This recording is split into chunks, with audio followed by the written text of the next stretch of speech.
Hello, everyone. My name is Lauren Webb, and I'm the Oral History Coordinator for the Washington County Historical Society. This interview on Wednesday, November 19th, 2025, with DavidNuffer is being conducted at the home and studios of Kimball Willard, 3223 East, 2000 South in St. George, Utah.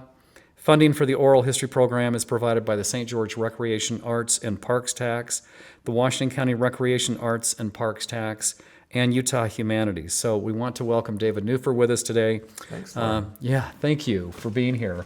And what is your full name? David Ogden Nuffer. Okay, thank you. When and why did you become interested in law? I was in the interior of Brazil at that time. The interior, we weren't very far in the LDS missions in the interior, but it was in the state of São Paulo and São José do Rio Preto. And I was reading Alma 42, Justice, Law, Punishment, and it was hard material. And I really used my study time up, and I closed the book and I said, I'm going to have to become a lawyer if I'm going to understand this. That's the first I'd ever really thought of it. Okay. What subject was your undergraduate degree in at Brigham Young University? Humanities. It's a place where you pick literature, foreign language, art, history, English. So it was a very broad liberal arts major. Okay. And what year did you graduate? From the bachelor's degree was 75. In 1975.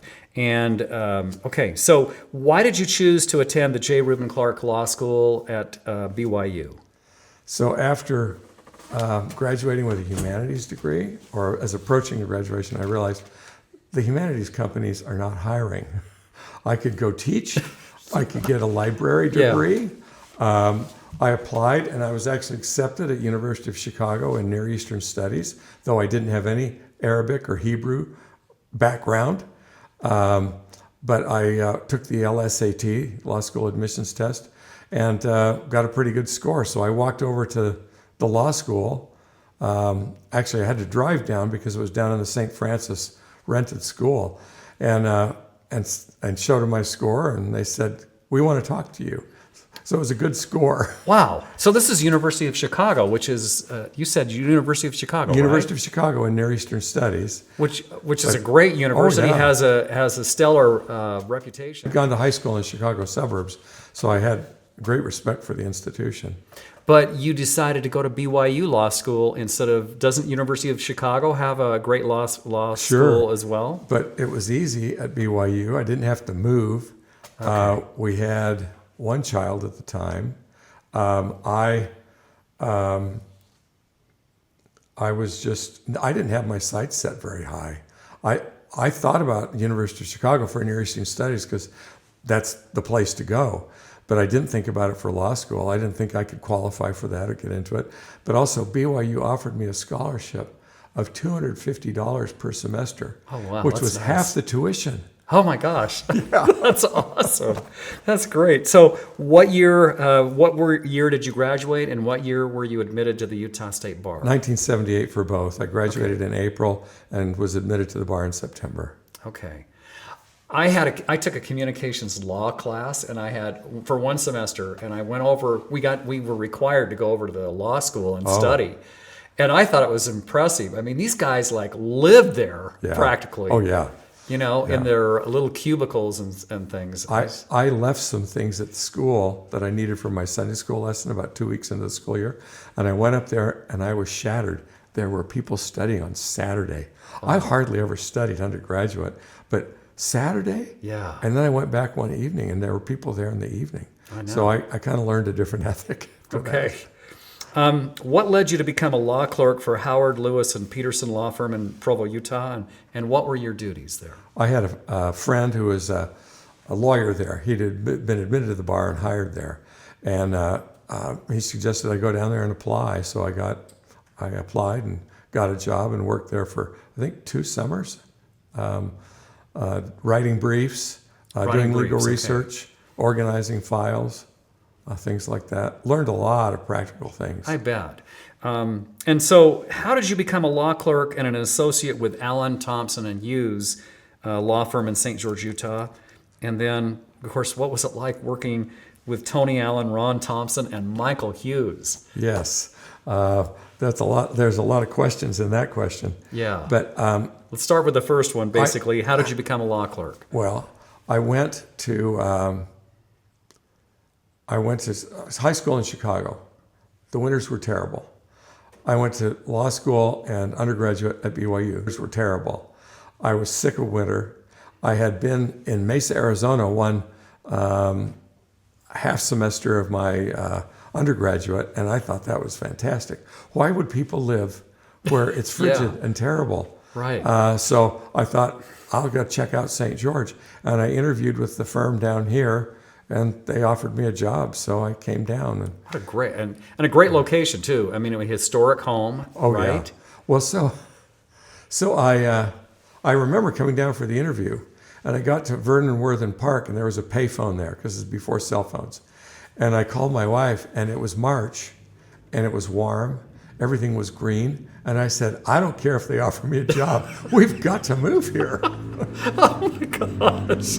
So when you started working there, what was it like working for Tony Allen, Ron Thompson, and Michael Hughes? These guys are legends in the community. And they had all been at the University of Utah together, and I was a BYU graduate.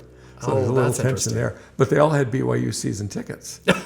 So, there was some common ground. But Ron was involved in the Conservancy District. He was county attorney.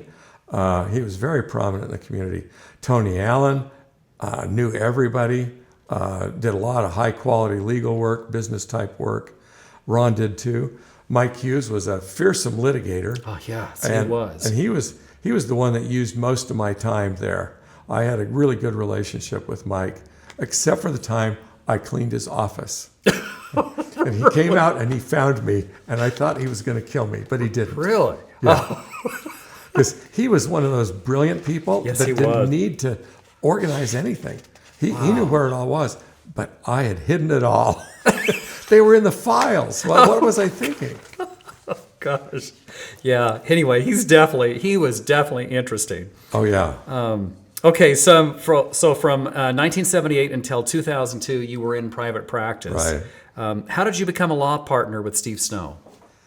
He had been employed by the Allen Thompson Hughes group, but then he went to be a deputy county attorney for Ron, who was county Right. attorney, to get trial practice, because that's really the way you get trial practice is work as a criminal lawyer, prosecutor, or defense.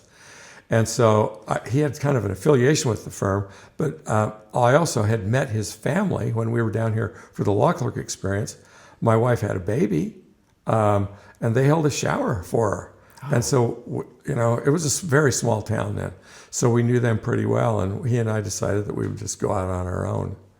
Okay, and what was the address of your law firm? Okay, I told you I have to look at my phone for this because I don't remember them all. First, we had a little one-room office behind what used to be the OK Market. Oh We my called it the gosh. Scarf Building. It was Wow. right next to a hairdresser, and it was very toxic in there. But that was about 24 East on St. George Boulevard. Then we moved to 50 East Center Street, which was the old Eric Snow home. Steve's grandmother lived there, and she needed to move to a townhome or condominium just to be easier to keep up, and it didn't have the staircases and all that. So we kind of gently moved her out, remodeled, and then moved in there and had our offices there for about 3 years. Oh my gosh, I didn't know that. That home's been demolished now, but the address was 50 East Center. Okay. There used to be a Center Street. Oh, wow. Okay, but the address that I remember stood out. I mean, it said Snow and Nuffer right there north of St. George Boulevard, right? Didn't you have your office I wasn't don't it? remember that one. Now, that's not to say it didn't happen. Okay, But we were moving a lot. We okay. moved from Grandma Snow's house to the new Dixie State Bank building, which is now Wells Fargo, right? Okay, yeah. We were down in the basement of that building for about 3 more years. And then we moved to First South Plaza, one more street south on 100 South. It's about 150 East, 300, 100 South. Okay. And that was the Kemp, Burdick, Hinton, and Hall building. They were on one side of the 3rd floor, and we were on the other side. Okay. And then we moved to what's now the Hafen Buckner building on 200 North, 92 East, 200 North. Right. Okay. And then we moved to That's what I remember. That's where I remember. We did have a big sign there on 100. Yeah. North. Okay. And then we moved about 1982 or 7, I can't remember, moved over to the big Denton's building at 192 East, 200 North, just across from the city offices. Okay. So that was our Those evolution. two locations were the ones that I remember. Those had the big signs. They had the big signs. Yeah. Yeah. Okay. So over time, the law firm of Snow and Newfer. Oh, I forgot to go back here. How many employees did the firm employ when it was Snow and Newfer? Maybe at the 1 at the first, and then 2, and then 2.5, because Steve came out halfway of the deputy county attorney job. And then we had, I think, 4 for a long time. And that was when we were in the Snow home. And then when we moved across the street, we probably had 5 or 6 employees at the Wells Fargo building. And then it just grew. By the time I left the firm in 2003, there were 25 lawyers and a whole host of support staff. We had an office. The office in Salt Lake had 15 lawyers. We had 10 down here. Wow. And there were a lot of support staff everywhere. Okay. So over time, the law firm of Snow and Newfer expanded to include Chris Ingstrom, Lyle Drake, Terry Wade, and Randy Smart. Yeah. And the reason why I couldn't get Randy Smart's name is I couldn't find that first name. It was, I don't know, somehow and so I came up with that other name, and I'm glad you corrected that. So how did that come about? How did these other partners Incrementally, Chris Engstrom was the first one to join, and I don't know how we made contact with him. We might have had mutual clients because he was working for Larkin Group and Jennings and some others. But he was a terrific business and estate planner, and Steve and I weren't. And then, let's see, who joined us next? Lyle Drake or Terry Wade? Lyle Drake joined then, and he came over from the Galleon firm, and he was also an estate planner. Chris got so involved in business, he just had to fight the clients off. He was really a good business lawyer. And Lyle was the same way with estate planning. He was just terrific. Okay. And then Terry Wade joined us. He'd been a clerk at the Utah Supreme Court and then joined us after that. Okay. And then Randy Smart was our tie-up in Salt Lake. That's how we got started up there. Oh. And I think he had known the other 3, Chris, Steve, and Lyle graduated a year before me. So they all knew Randy. Okay. And so we were looking for a base of operations up there. And that's how that relationship started. Okay. What civil, criminal, family law, estate planning, wills, probate, personal injury, real estate law, etc. case or cases stand out for you during the time you were in private practice? Well, one of them was with Mike Hughes. There was a businessman, an investor, that had an option to buy all of the land east of the Four Master Ridge, all the way, I think, to what we now call Green Springs Drive. It was huge, undeveloped. There were no roads in there, just a whole big field. And the option was at a very favorable price that had been entered into some time ago. As I recall, made the payments and kept it up. But that was the first big case I really got involved in down here. And it was on appeal to the Supreme Court because I think we'd lost down here. Oh. Yeah. So it was a big deal. And we won on appeal. And the businessman was able to exercise the option on the land. And now all that's being developed. Yeah. So it was a phenomenal thing to be involved in. I grew to love land cases because they were real. Right. You could see it. You could see a business relationship, who knows what they said in that room 5 years ago. Yeah. But the land was right there, and the contract was written, and it was right there. Right. So that was a great part of practice in St. George. Okay. Did you or your law firm ever represent any municipalities, and if so, what was that like? Steve and Chris worked for Washington City. In '82, I became city attorney for Kanab, and I'd commute over there 2 or 3 or 4 times a month to do work, attend city council meetings, prosecute cases over there, handle some of their real estate development stuff, things like that. And that was a great experience because a city is like a small business. You do everything. You've got personnel problems, you've got land issues, you've got water issues.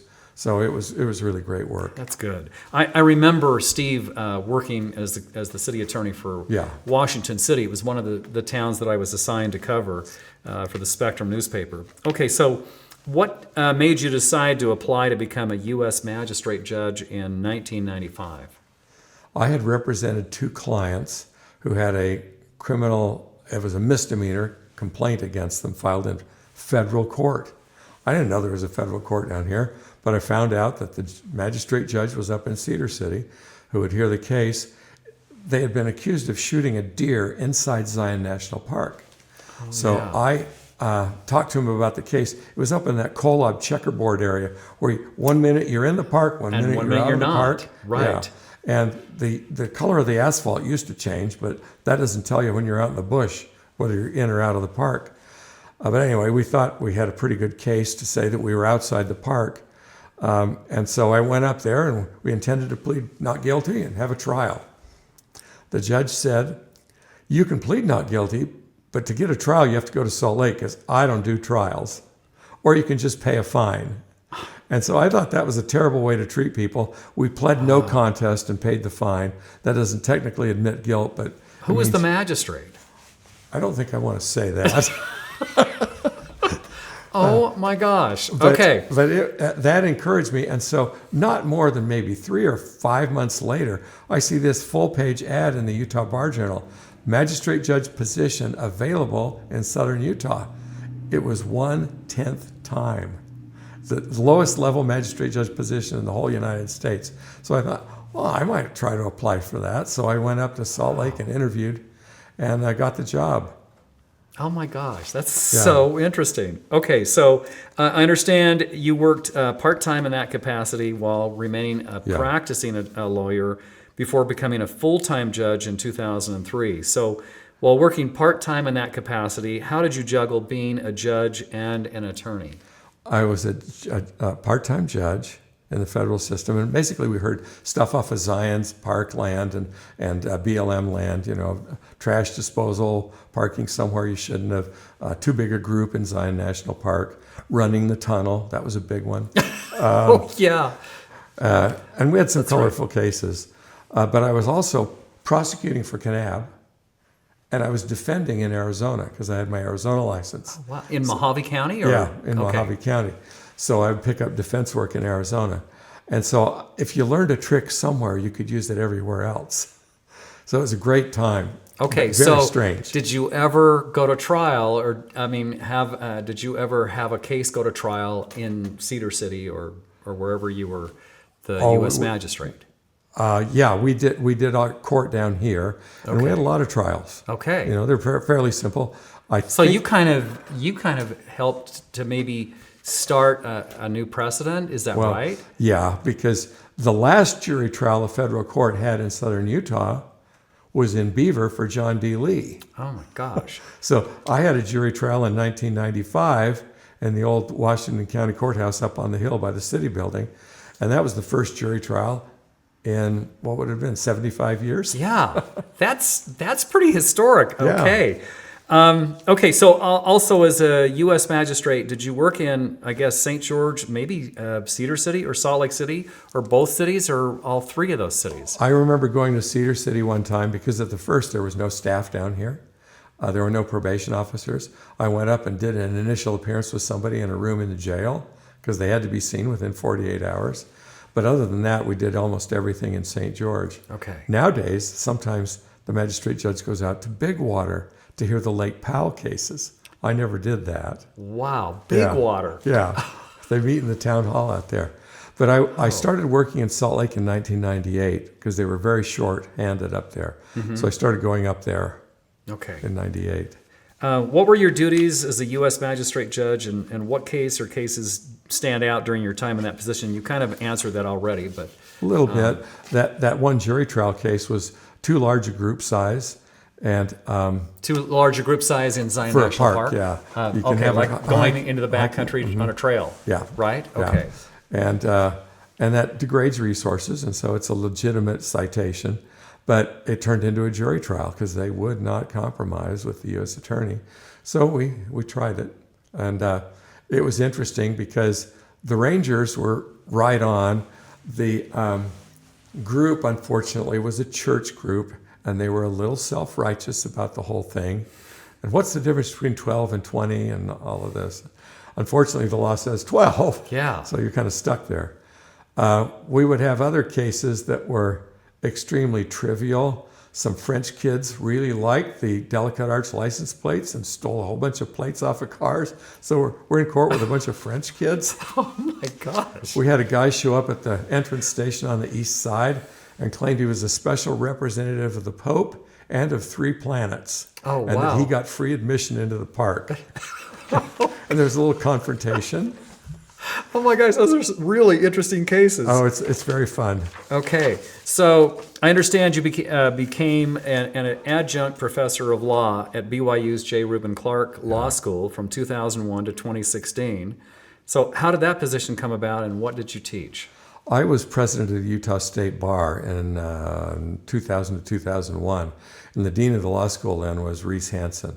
And he invited me to come up and teach law office management because he knew I was managing a law firm and he knew we'd been doing well. And so that's where I started, was teaching law office management up there. Okay. And it's a chore to drive to Provo every week Oh my gosh, and yeah. teach a class. But I really enjoyed. The students were terrific. The law school was great. It was a good experience to be back in the classroom as a teacher this time, inflicting rather than taking the punishment. Right. So that was all good. And working with young people is just wonderful. Yeah, you just get to see their energy and their Yeah. excitement, and it kind of helps the teacher as well, doesn't it? Oh, it does, yeah. Okay. You feel younger when you're out there with Yeah. that. When you were nominated to be a U.S. District Court judge for the District of Utah by President Barack Obama on June 29th, 2011, and once you were confirmed by the U.S. Senate on March 22nd, 2012, and began serving on March 13th, 2012, what thoughts went through your mind during the nomination and confirmation process? That was really interesting. I found out about the nomination, the possibility. We were actually in Turkey at the time. Oh. And the position had been open for a long time. I talked to my wife. We had to be in Turkey for a week and then in Ukraine a week after that for 2 weeks because I was doing a lot of overseas teaching at that time. And I said, we may as well go because nothing's happening on this. And then in the middle of the night in Turkey, I get a call. President would like to consider nominating you. So I worked constantly on putting together 2,000 pages of information for the nomination process. And they found thousands more pages of talks I'd given and news reports about me and stuff that I couldn't remember. But going back to DC, just for the initial vetting was really interesting. They took it very seriously because you're getting a lifetime appointment. Right. And they want to know that you might be some kind of an oddball, but not too bad. Right. So I think they checked me out that way. Then when we went back for the confirmation hearing before the Senate, some of our family was able to be there, and Senator Lee and Senator Hatch were wonderful in showing us around the Capitol and taking time with us. So it was a really great That experience. sounds like a great experience. It was. Yeah. I understand when writing judicial decisions on a case, you go through 2 phases. So would you like to explain those phases? Well, there's a lot of different names for these phases. The first is bewilderment. What's this about? Yeah, Because we're it's a good question. generalists. So I can have an elections case one day and a patent case the next day. And those are always interesting because I've had patent cases, those bits on the things that grind up the road. I had a patent case about that. I had a patent case about mud motors that run through swamps. We don't have a lot of swamps in Utah, but one of them was based here. Patent cases on software. But criminal cases about criminal enterprises that go all the way from Mexico down to the street in Utah. Wow. You learn so much Yeah. every case you get. So bewilderment. And then there's this analysis and gathering of information stage, and then things start to come clear in your mind. So that's the gratifying stage, and you always get there. But I have to tell new law clerks that work with me, there's a phase of bewilderment, and then you really have to put yourself into it, and then you'll get to an understanding. And that reminded me of the alternating windshield wiper Yes. case. And that guy, the guy that invented that, he was in litigation for like 15 to 20 years of his life. It almost destroyed his life. Yeah. And, and you also look at, the guy that invented the television. Yeah. Phil, I can't remember. Philo Farnsworth? Yeah, Philo Farnsworth. Yeah. Philo Farnsworth, and the trouble that he went through to get his name established. Okay. So as a U.S. District Judge, what were your duties and how did they change when you became a U.S. District Court Judge in 2014? So as a magistrate judge, you do mostly preliminary matters, pretrial matters, so initial appearances on criminal cases, scheduling on criminal cases, scheduling in civil cases, pretrial motions, discovery motions. Do we have to answer these interrogatories or submit this deposition or not? That's a magistrate judge's sphere. Then as a judge, you take dispositive motions, motions that can decide the whole case, and trials. And so it's very different. I called magistrate judge work short attention span theater. You saw more people, more attorneys, knew more about what was going on in the court. You take all the incoming grand jury returns, so you saw those cases. District court, you can be trapped in trial for weeks. Wow. And or researching cases for weeks. So it's very different work. I like them both, but I tell magistrate judges, you got it pretty good. Yeah. Oh my gosh. Okay, so what cases or cases stand out? What case or cases stand out for you while serving as a U.S. District Court Judge? And you're still doing it. So, Yeah. I mean, every day could be new, but Every day's new. yeah. So what stands out I got right a call in September about taking a case in another district, and it was a topic I'd never heard of, and just had a hearing in it last Friday, and I've learned a lot in the last 2 months. I'm going to tell you a story about a newspaper-related case, the Jeremy Johnson case, which has some local significance here. But there was a newspaper man, and I don't remember his name, and I probably shouldn't say it if I did, but he would come to court every day, and he wrote an article every day about that case. Wow. And he told one of my staff, he says, when I get the name Jeremy Johnson in the headlines, my hits go way up. now. Wow. And so it was a gold mine for the Tribune, Yeah. which is who the guy worked for. But it gave me a really interesting insight into how the news media sees the court, because not a lot of cases get news coverage, but you really start to understand. And after that, I started allowing live blogging in the courtroom, because I felt like having people have their electronic tools made it so much more accurate. Yes, it does. So I think, and we've been really fortunate down here. There's some good newspaper coverage of the federal court down here. And it's very accurate because they pay attention. Yeah. And the electronic tools make it a lot better than the old pad and paper. Yes, they do. I really agree with that. Okay, so let's see. From the time that you became a practicing attorney to now serving as a U.S. District Court Judge, how has technology changed over time? I remember getting our first computer. It was an IBM 5120. It was about the size of a Volkswagen, and it cost twice as much. Wow. And it didn't do very much. It just did word processing. We eventually found a way to make it do our time and billing records. But then we graduated to an IBM AT to do our billing. And then we got Macs for a long time to do our word processing because they were so easy. But it's changed. Printing quality has changed, from dot matrix and impact printers to the laser printers, communications, internet, availability of research at your desk. We had to drive to Las Vegas or BYU to do legal research because the library here was pretty small. So technology has really changed the practice of law. And describe the importance of the attorneys and judges staying current with technology. Well, there's an ethical risk for both judges and lawyers if you don't stay current, because there can be breaches of your security. You handle a lot of confidential material, whether you're a lawyer or whether you're in the court. So that's really important. You also want to know the latest skills. If you're looking through 10 million digital records, what's the most efficient way to search those as an attorney? You owe it to your client to be up on all of that, Right. to make sure you're not missing things. And as judges, we need to know how to use the latest research tools. The big controversy right now is how do you responsibly use AI?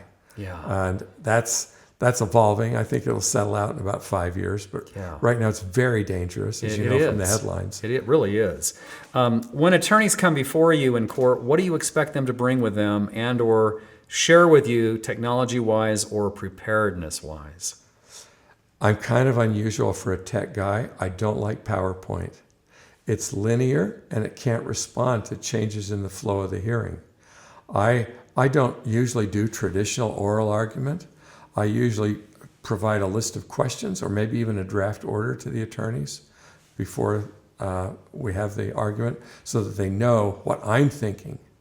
And that really helps speed up the process a lot. But I expect attorneys to be well prepared, and almost always they're very well prepared. That's great to hear. It is. Okay, and describe how using computer software in the courtroom helps you as a judge to be more efficient and or effective. Well, all of our documents are filed in PDF format. So you can carry them on a computer or you can connect to the network and pick them up. That's a huge advantage over the old days where there was one court file. Right. And especially where we have magistrate judges and district judges. They and each of their law clerks have the file.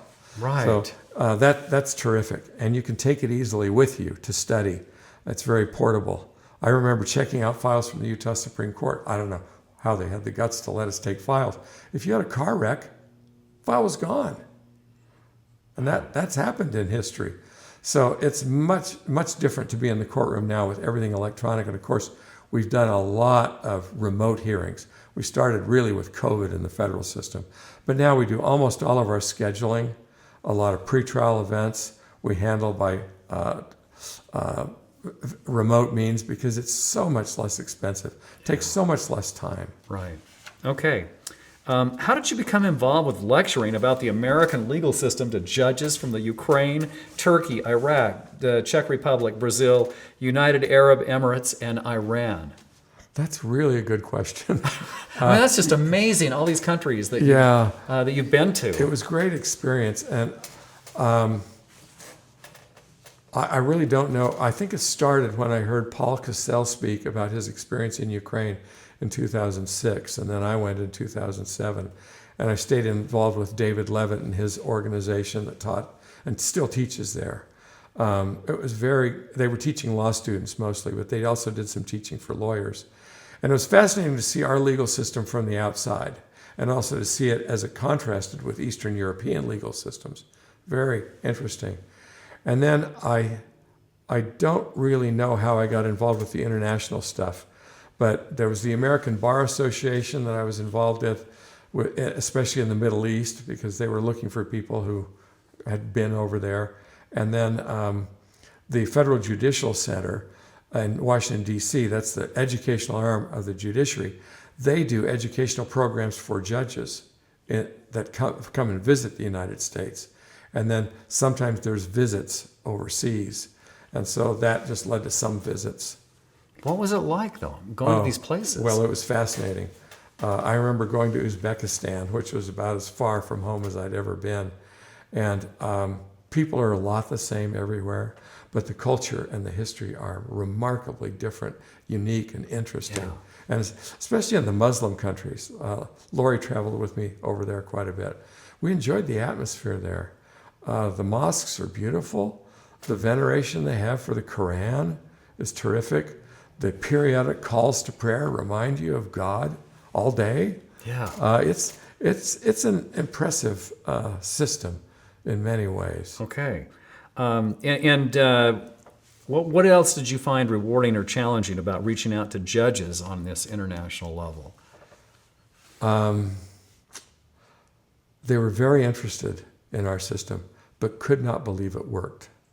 Could not believe it worked. If you have a Really? jury, people have to show up. They'll never show up. If you have a jury, that's just more people to bribe, because all you have to do is bribe the judge in a system without a jury. Wow. How do you keep the evidence safe? Evidence tends to disappear. You know, things we just take for granted. You had to really reteach them. Yeah, in and make it some ways. believable. Wow. Until they come here and see it, it was very hard to believe. Oh, wow. In 2024, you were honored with the Judge of the Year award at the Utah State Bar Spring Convention. How do you think that award came about, and what were your thoughts when you received the award?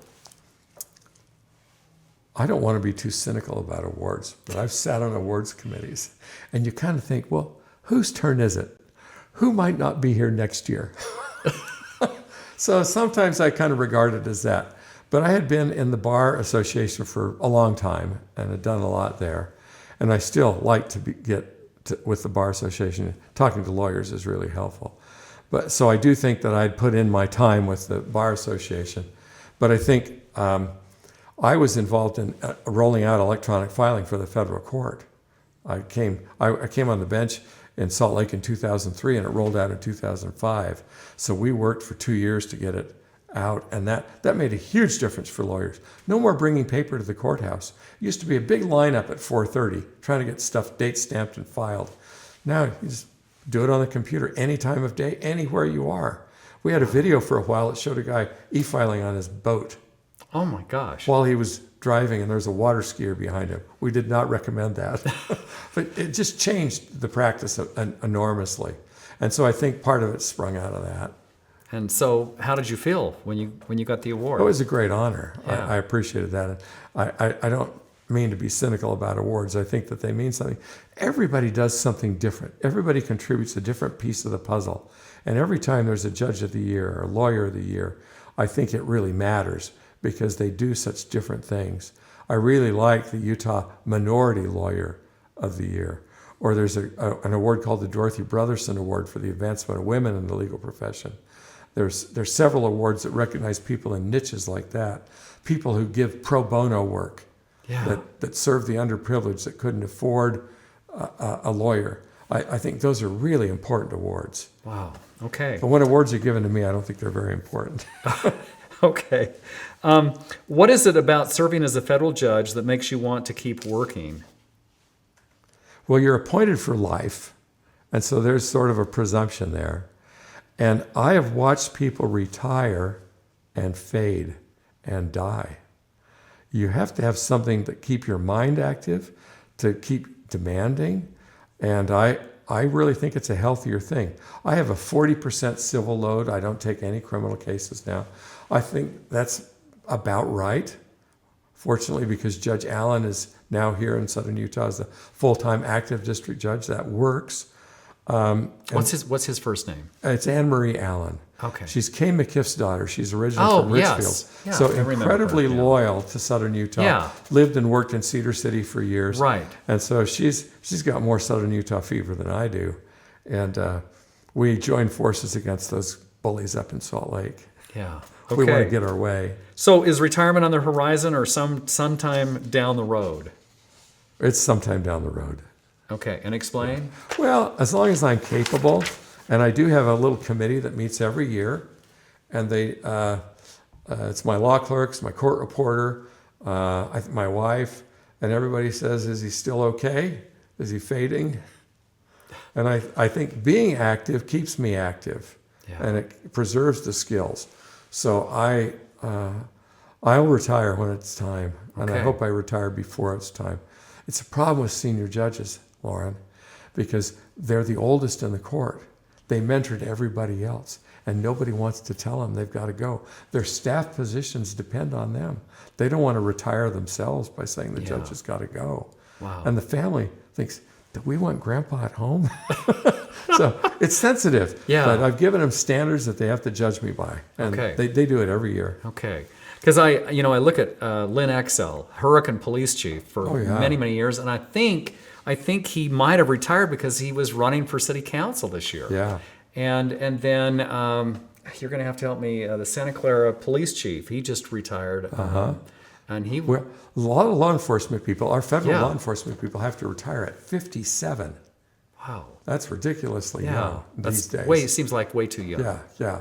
And so then they have a second career, and that's great, but they always get a second career because the ones that don't last very long. Right. Okay, so what other civic or religious organizations have you participated in, if any? I've been in the St. George Chamber of Commerce. I was president way back when. Okay. I was in the Kiwanis Club for a while. I've been involved on and off with the Interfaith Choir here. I'm in the Heritage Choir with my wife. She's the musician, and I go along to learn. Well, that sounds wonderful. It is great. Okay. Music is a great expression. It's the polar opposite of law. It is kind of, isn't it? It really is. What experiences stand out from your participation in these organizations? Anything? Great people in this community, especially of all faiths and of all business backgrounds. I learned that with the chamber. But people really want, in their own way, to have the community grow and be strong. And people who come here, it doesn't matter how long they've been here, they have a lot of community loyalty. They love what they find here. Right. And that impresses me. I'm also impressed by the number of people who don't know how they got here. They had choices of a lot of places. They tried out a lot of places, and they wind up here. And that's just kind of reaffirming that, yeah, we made the right decision. Yeah. Well, okay, so where and when were you born? Portland, Oregon, 1952. Okay. And who else was in your family? My parents were in my family. I was adopted by that family. And then 3.5 years later, we had a sister join us. She was adopted too. Okay. So there were 4 of us. Interesting. What did your neighborhood or community look like outside of your family? Well, we lived nominally in Troutdale, Oregon, 18 miles east of Portland, but we were not in the city. We were deep in the country. And it's beautiful out there. Oh, isn't it is. It's beautiful out there. And so we lived on a very large nursery. It was a family business with my grandfather and his 3 or 4 sons, depending on who was in at the time, and or sons-in-law. And great place to grow up as a kid. We had a pond. I can't believe my parents would let me just go unattended with my cousin out to the pond and row out the boat and fight the ducks and all that. It was a great place to live. And but you know, we were bused into school because it was so far to go into this little town of 500 people and go to school. So, because you were adopted, you may not be able to answer this question fully, but where do you believe your ancestors came from? Well, I do know my ancestry because I've made contact with both birth parents. Okay. And most of my ancestry is Scottish. Okay. I have a fair amount of German as well. There's a little bit of Welsh. There's 4% Jewish, European Jewish. So it's an interesting mix. There's a fair amount of Scandinavian too. But I think like 46 or 54% is Scottish. Oh, wow. Interesting. Do you know where they first settled when they came to the United States? Well, my adopted family all first settled in Utah. They were Mormon converts. Some came from Germany in the 1890s. They converted and were kind of run out of their town. Some came from England, 1880s to 1910s, and that's an interesting story. They came across to work in America in the steel mills in Ohio, and then went back, and after they were converted to the church, did a whole ton of genealogy work, and then came back and settled in Utah. So the line from Germany settled up in Logan. One of my great-great-grandfathers was the mason on the Oneida Academy in Preston, Idaho. And then the ones down in Ogden, or in Richfield, were the Ogden family. Okay. Ogdens and Wards and Christensens. Wow. Describe your grammar school and high school years. Troutdale Elementary was a pretty small school. 1 class for each grade, kind of small classes. Yeah. You didn't get to change teachers. You know, if that was the class that was 3rd grade, you were in her class. Right, for the full year. And sometimes I got along with the teachers, and sometimes I didn't. But I learned to read really well because my dad's mother taught me how to read before I started school, and so I had a pretty good time in school. When I was 10, we moved to Corvallis, and I started 5th grade there. And that was interesting. It's a university town. Yeah. Very different atmosphere. I was in the town then, not way out in the country. So I had friends around me more. And so it was a different social experience. And that was the last part of elementary and then junior high. I remember sitting in 5th grade class when John Kennedy was shot. And the news came over. And then we moved to the Chicago suburbs, Naperville, which was a very small town then, but has exploded since then. And that was Bell Labs and Amico Labs, a whole big scientific community. And I went to the high school there, and that was a 3,000 student high school. Oh, wow. Bigger than I'd ever encountered. Tell me about your interests in your school days. Anything stand out during that time period that? I was really interested in contemporary music. I had a lot of record albums, had a 4-track recorder. I'd record radio programs. Chicago had some great radio stations. They would play new albums without stopping. Really? Yes. Oh, wow. So you could record the whole album and have it on tape. Oh my gosh, that's awesome. Yeah. Bootlegging, but awesome. Yeah. So there was a lot of music there. Oh, there was a lot of music downtown in Chicago. Every big band came to Chicago Friday and Saturday night, and I probably spent most Friday and Saturday nights downtown. It was very safe. And, during the 60s, Democratic Convention, the Robert Kennedy shooting, the Martin Luther King shooting. Martin Luther King moved to Chicago the same month we did. Oh. He was really pushing for integrated housing. That affected me a lot, to see the hate of people who were opposing him and the violence that was ensuing because of trying to get equal housing. So there were a lot of formative things happening during that time. Well, and the Vietnam War was going on at that time. And that 68 convention was a big deal. The museums were fantastic. The Art Museum, the Field Museum. Downtown Chicago was really pretty and wonderful to walk around in the summer, not in the winter. Not in the winter. Okay. What influential teachers did you have? Any that stood out? In high school, I had a terrific chemistry teacher. I loved chemistry. I had a good physics teacher as well. I kind of got an attitude about physics that if you didn't understand physics, no wonder nothing works for you, because that's how everything works. Yeah. I had some good German teachers and learned a fair amount of German before I lost interest in everything in my senior year. It became very boring. Oh, wow. But you learned German. I think that's really awesome. Well, it was good, except I went to Brazil on my mission. Oh, yeah. What were your hobbies or interests as a child? Well, I did a lot of electronics when I was a teenager. I don't know if you've heard of Heath kits, but they were kits that you could put together a stereo, a receiver, an amplifier. I made a clock. I just thought that was tremendous fun. When I was a younger kid, my hobbies were just playing outdoors. Okay. There was just so much to do. Yeah. Oregon was always wet, but you could always go out. Right. So education-wise, why did you decide to go to BYU? I didn't. My parents did. Oh. They decided I would go to BYU. Why? I wanted to go to ITT Technical School and study computers. Where? In Chicago. Oh, in Chicago. I had a computer class in high school, which is pretty amazing for 1968 or whatever it was. But we did punch cards and punch tape, and had a computer there on site where we could run this stuff and troubleshoot these simple, but you learn the concepts of programming that way. So my parents went out with me to ITT, and I thought computers were the future. Well, and they are. Well, it turned out to be, but they would not really have any of that. That was like tech school or trade school, which was not what they wanted to do. My dad had to really fight for his bachelor's degree. He got home too late from the war to get any GI Bill stuff, and it took him from 1948 to 1960 to get his degree. Oh. Because he had How to many go to years again? night school. 12 years. 12 years? Yeah, he had to go to night school. So they really wanted me to go to college, which turns out to have been the best thing, probably, unless I would have beat Bill Gates to it.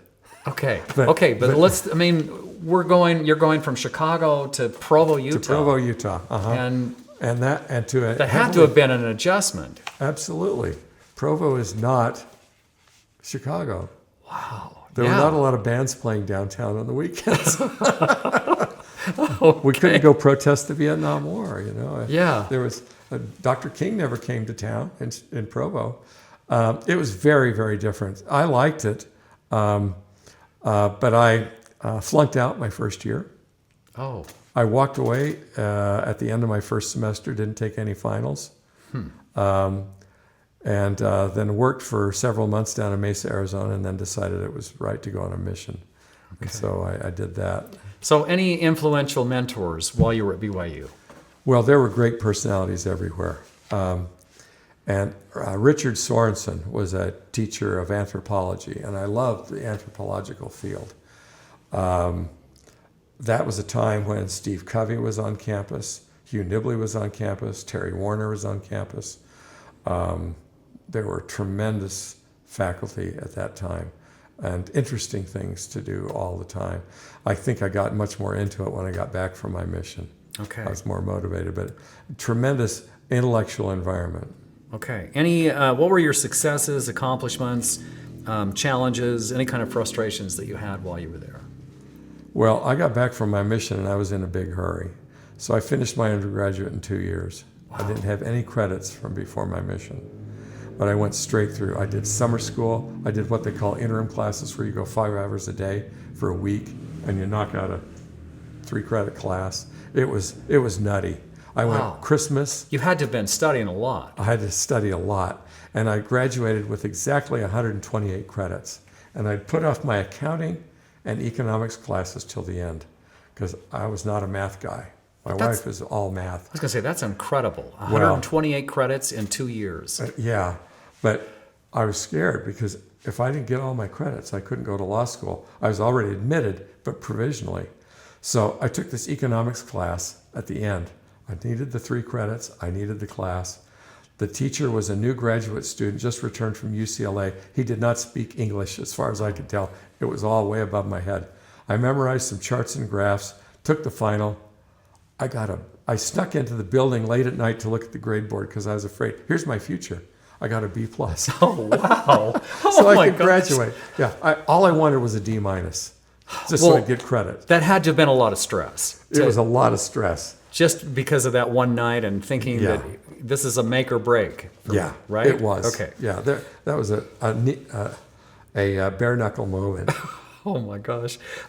Describe how you met and married your spouse. We met in a humanities class. It was my first semester back from the mission. It was August of 1973. And it was like the second week of class. And this hippie girl walks in. Long hair down to her waist, bright colored clothes, patterned. She's got a backpack. Not many people used backpacks back then. Steve said at Utah State they called those people granola girls, which was probably true. Wow, she was attractive. And she walked into class, and my memory is that she walked in, set her books down, and then I just kept trying to look at her the whole class. And I went and talked to her after class. That's so cool. And she was a freshman. And what was her name? Lori, and determined not to date or get married. Oh, wow. Because she knew the stories about BYU. So it was a fight. Do you care to mention her maiden name or not? It was Larson. Okay. Yeah. Okay. So describe any important aspects of family life and raising your children. Well, we had 2 children while we were still in law school. The first one was born in Provo, probably during the first year of law school. And the second one was born down here during the summer between the second and third years when we were clerking down here. So that's how we met Clark Staley, who delivered all our other children, except the first one, who was born in Provo. Law school is very demanding, and the practice of law was very demanding, and going out on our own was very stupid and demanding. But Lori made everything work in those years. And the children remember me being around and being involved a lot. We did a lot of camping and hiking. Their impression is we were out all the time. And, in St. George, you can be out all the time. And Snow Canyon was close. It was the old days. You could drive to Zion any day of the year and just drive in. Right. It was an idyllic place. We'd go out to the north rim of the Grand Canyon, Arizona Strip, Black Rock Mountain, And just have a great family experience. Yeah, right. Okay. So as you look back over your life, what would you like to be remembered for? Being fair. I've tried to study hard, and I've tried to be fair. And it's hard because people are pulling you one way or the other. You have to look at what the law is, The case I'm working on right now is constitutional. You have to look at what the Constitution says, and you just have to follow that and give everybody a chance to be heard and give their input and just tell them, tell you how they are right. And then you have to sort it all out. And it's a challenge. Yeah, it is. I'm sure it is. If there's anything else that you feel is important, is there anything else that you feel is important that I have not asked you? Just feel free to tell me about that now. St. George has been very formative for me. I'd be a different person if I hadn't been part of this community. And to a certain extent, we moved here in the community Lyman Hafen describes in his books. The small town with close friends. Everybody who is your neighbor is also your friend. And it's a remarkable town for the time that we got to be here. And even now, we live in a neighborhood that's all transplants. You know, every one of us has moved there from somewhere else. And to some extent, Bloomington Hills was that way when we lived there. But everybody wants to be here. They do, don't they? Yeah, except for our kids who all moved away. Oh, I know. Yeah. 3 of our 4 kids moved away too. Yeah. So, and we just wish they were closer. Yeah, but I think being here gave them the confidence that they could do anything anywhere, and that's great. Yeah. Well, thank you so much for taking the time to be with us here, Thanks, Lauren. David. And again, we want to thank DavidNuffer for being with us, and we also wish to thank Kimball Willard for providing his video recording studios and his technical knowledge for this oral history interview. This is the 26th oral history interview that I've conducted, Wow. and we want to thank you all for joining us. Thank you. Thanks very much. Yeah.